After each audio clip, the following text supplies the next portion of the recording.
你敢信吗？今天的中国演员的一场意外，能点燃全民共情，直冲天安门。最爱国的网红，下秒就可能被现声清零。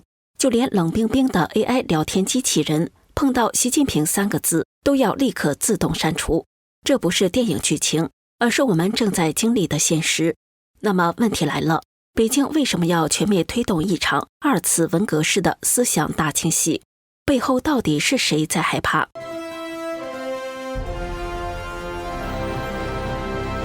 观众朋友们好，这里是大时局，我是王真。于朦胧事件彻底失控，一个原本被定性为酒后意外的坠楼，结果点燃了全民共情，冲破封锁直指天安门。警方12小时内就匆忙下定论，还启动100亿级别的舆情压制，封号、删帖、控制全上。可偏偏消息还是突破了防火墙，从外网再传回墙内。网友用谐音隐喻把热度烧起来，为于朦胧讨公道成了墙内最响亮的呼声。10月1号，美国外交政策直接把于朦胧案放上头版，全球关注度飙升，请愿联署人数逼近20万。更有网友发公开信，号召在11国殇日，全国各地市政府甚至天安门点亮烛光，举行全民公祭于朦胧。公开信点名，中共常委蔡奇为了保护涉案私生子，动用国家机器全面封杀。这将不只是讨真相，而是赤裸裸的挑战政权。要知道，全民公祭一旦出现在天安门，那就等于正面击穿中共的合法性。这种从娱乐事件演变成政治风暴的舆情失控，正是北京最怕的。更要命的是，体制内部中层也开始松动。北京传出有警察因为不愿再配合造假被免职，这意味着什么？意味着连维稳机器都开始裂缝。对中共来说，比民众怒火还致命。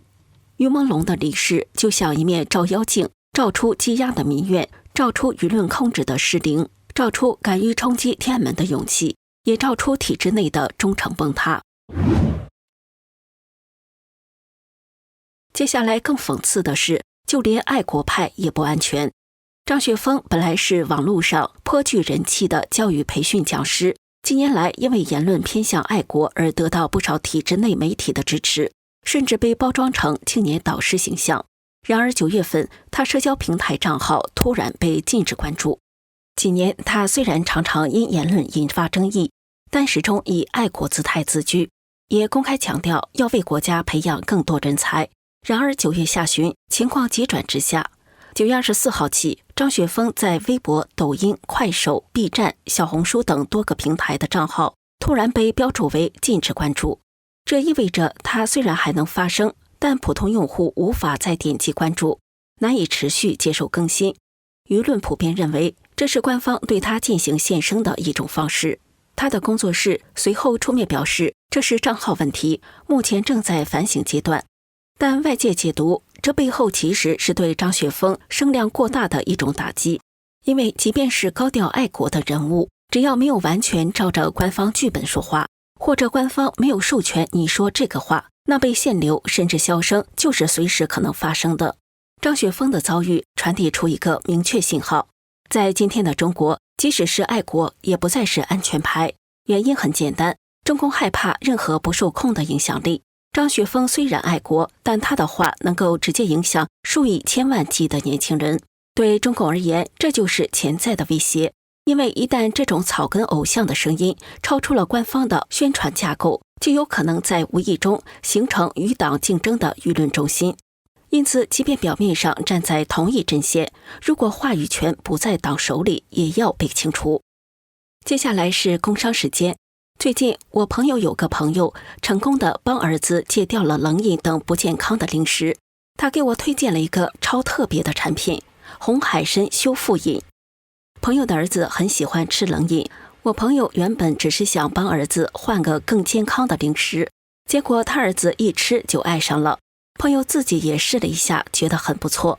这个产品是用当地海女亲自下海采到的珍稀红海参做成，配方就是 90% 深海野生红海参加 10% 韩国红参，再加纯天然蓝莓原液，透过专利发酵做成果冻口感的口服凝胶。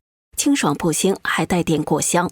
红海参本身含有18种氨基酸、天然原胶和活性钙，不仅能促进细胞修复、延缓老化，还能补钙造血、改善气色，对气血虚弱、高血压、肝功能差或者免疫力低下的人都很有帮助，非常适合长辈、成长期孩子、加班族等。而且一盒30支，带着走超方便。早上空腹或者运动后随手拆开就能吃，冰过之后吃起来口感更特别。我建议趁现在还有货赶快下单，不然真的缺货就要等很久。我朋友怕断货，干脆一次囤了10盒。点击描述栏的购买链接，输入优惠码大10局，就可享受85折。中国大陆2盒起卖，4盒免邮。购买$70，美国本土包邮，满260加币，加拿大包邮。胡晨峰是最近崛起的年轻博主，靠直白犀利的吐槽积累了不小声量。近期因其苹果 vs 安卓人等争议性言论引起关注。9月中旬起，他在多个平台的视频被清空，直播被关停，流量受到限制。到了9月30号晚，多家媒体实测显示，其在微博、抖音、B 站等账号已无法搜索到，主页无法查看，等同于全网封禁。官方未公布封禁的具体原因，平台页面只显示违反相关法律法规。不过，浙江省委宣传部倒是给了他一个具体的罪名。他们在微信公号发文说，胡晨峰的言论背后有3支案件：1. 利用崇洋媚外消解社会共识；2. 利用年轻人焦虑进行情绪收割；3. 利用偏激情绪扭曲价值观。这是中共方面处理他的官方叙事版本。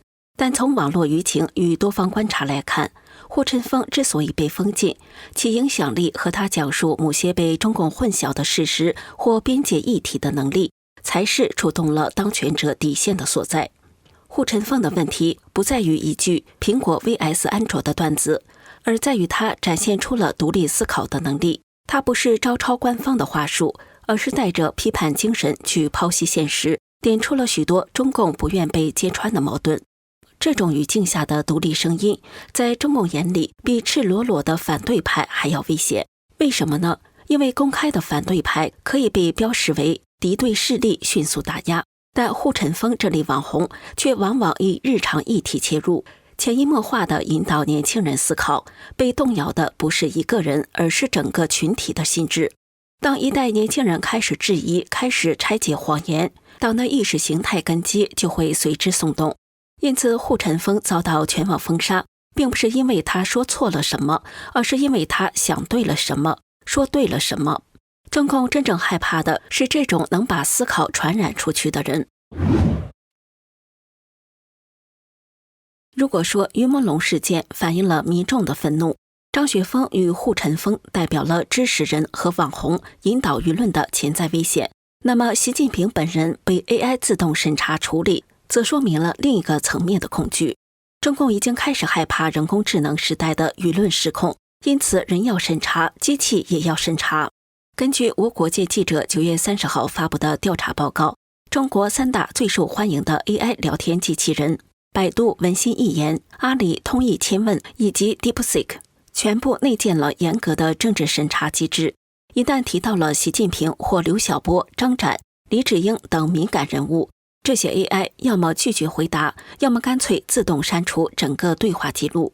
例如，有人要求 AI 列出中国获得诺贝尔奖的人名，当提到刘晓波时， DeepSeek 会立刻删掉之前所有的回答，把整个聊天室洗白。又如，当被问到习近平是否有能力维持世界和平时， AI 同样触发了自动清除功能。这已经不只是拒答，而是连问题本身都必须彻底抹除。换句话说，在中共的语境里，习近平成了比刘晓波还敏感的禁区。刘晓波至少还能被扭曲、被抹黑，但习近平这3个字在人工智能的系统里必须被直接屏蔽。这暴露出中共对 AI 失控的担心，恐惧 AI 误讲真话，因为 AI 训练内容来自全球语言资料库，一旦没有提前锁上枷锁，就有可能生成和官方叙事相冲突的答案。这其实正好印证了中共的末日焦虑，他害怕的已经不只是民众走上街头，而是害怕在这个数位时代，连冷冰冰的机器人都可能说漏嘴，动摇习近平的伟光正形象。在自由社会 ，AI 可以挑战总统，在中国 ，AI 连提习近平名字都不能提，这就是对比。说到这，再看看北京最近的新花样，酒店电视一键朝鲜化。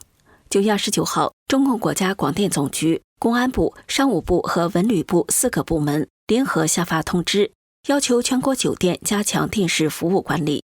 具体要求就是，酒店的电视机一打开，必须自动全屏播放央视一套 CCTV1 综合频道，遥控器也要设置成一键直达 CCTV1。CCTV1 是中共最主要的官方宣传平台，简称央视一套，是中共官方宣传政策和意识形态以新闻为主的频道，包括充满政治虚假宣传的新闻联播。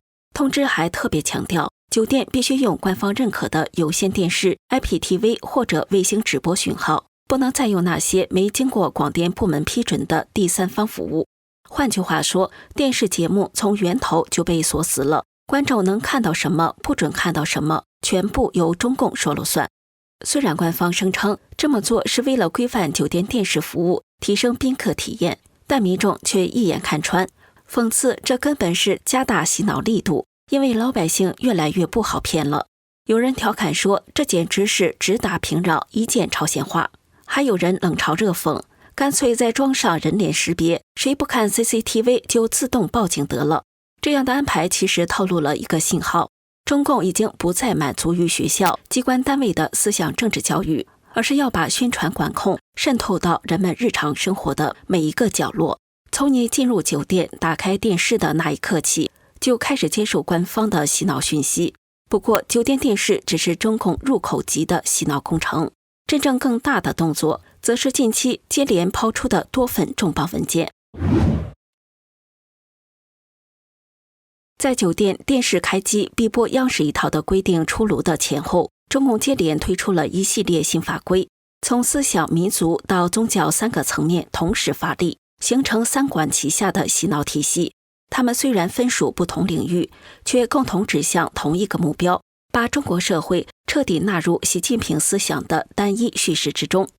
9月28号，中共中央正式公布《中国共产党思想政治工作条例》，这是中共历史上第一部以思想政治工作为主题的党内统领性法规，全篇14章58条，涵盖从干部管理到学校教育，从社区到网络。它的核心就是把用习近平思想凝心铸魂写进制度层面，要求所有党员干部必须常态化学习，书写心得，表态忠诚。过去中共干部的仕途可能还取决于资历、能力或派系，但在新规则下，一切只能看思想忠诚。谁学习不积极，谁表态不够坚定，就可能被定义为思想滑坡，甚至政治叛逆。条例还要求干部必须持续写学习心得、思想报告，形成所谓常态化学习机制。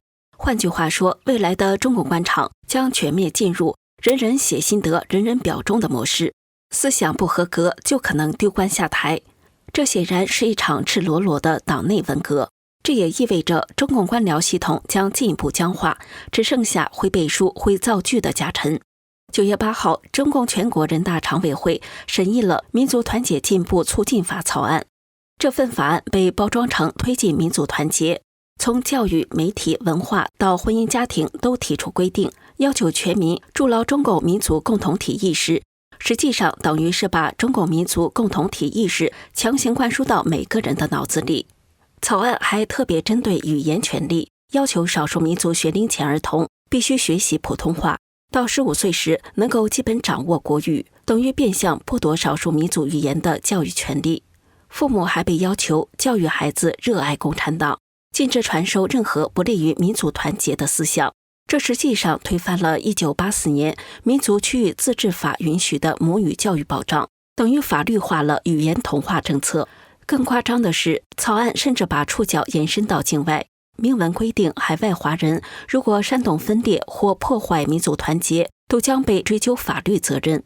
换句话说，这部法律不仅约束国内少数民族，还企图对台湾人、海外华人甚至外国人进行长臂管辖。这种思想出口管制引来国际人权组织的强烈批评。在民族问题之外，宗教领域也被全面收紧。9月中旬，国家宗教局发布宗教教职人员网络行为规范，严禁宗教人士通过微信、直播等方式在线传教募捐，并且不得参与任何线上宗教活动，强调宗教人员必须拥护中共领导，任何涉及反对党和国家的言论都属于违规。甚至港澳台和外籍宗教人士只要在中国境内活动，也要遵守这一规定。